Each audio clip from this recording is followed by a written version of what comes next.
I travel around quite a bit, and I find that most people don't even know what an illusion is.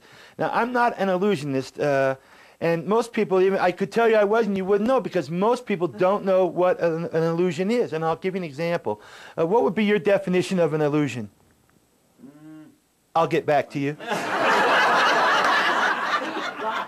What would be your definition of an illusion? Something that happens but didn't happen. Like a good relationship.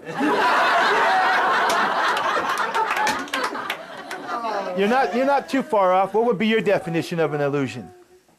Something that appears a certain way but isn't really that way. Very close, closer than the two gentlemen. But women know more about reality than we do.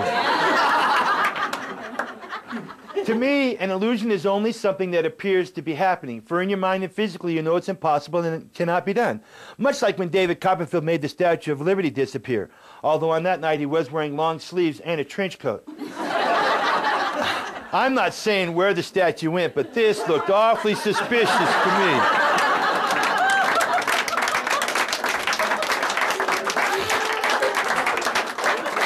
Unlike any other magician you'll ever see, I allow you to examine my props. So for this one moment, I am going to hand you this. This is a short piece of rope. You may examine that. This is probably the medium piece of rope. You may examine that, and this is a long piece of rope. Basically, the reason I pass these out is so the rest of the audience realizes that all I'm using are 3 different lengths of rope. They're not gimmick or tricked up in any way, and basically are made up of the same material. The only thing that makes them different are their length. Would you agree? Yes. Now, if you think I have separated them for some mysterious reason, please feel free to mingle. Leave it to a woman. She's not very trusting soul. All right.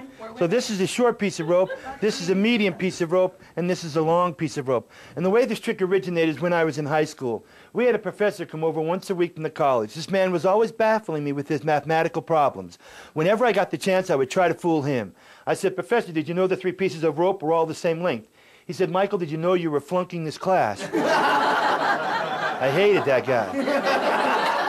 I said, "Professor, watch closely. When you bring the short piece of rope to the top like this, when you bring the medium piece of rope to the top like this, and when you bring the long piece of rope to the top like this, you could agree from my thumb up they might be the same length." Dead silence then, dead silence now. As you can see, the silence doesn't bother me anymore. I said, "Professor, watch closely, because it's only when you tug on the ropes is when they look like they all 3 become the same length."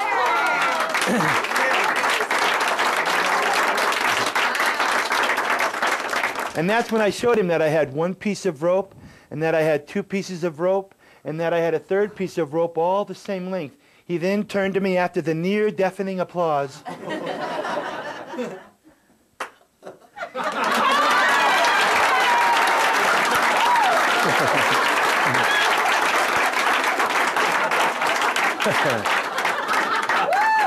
You people are so spontaneous.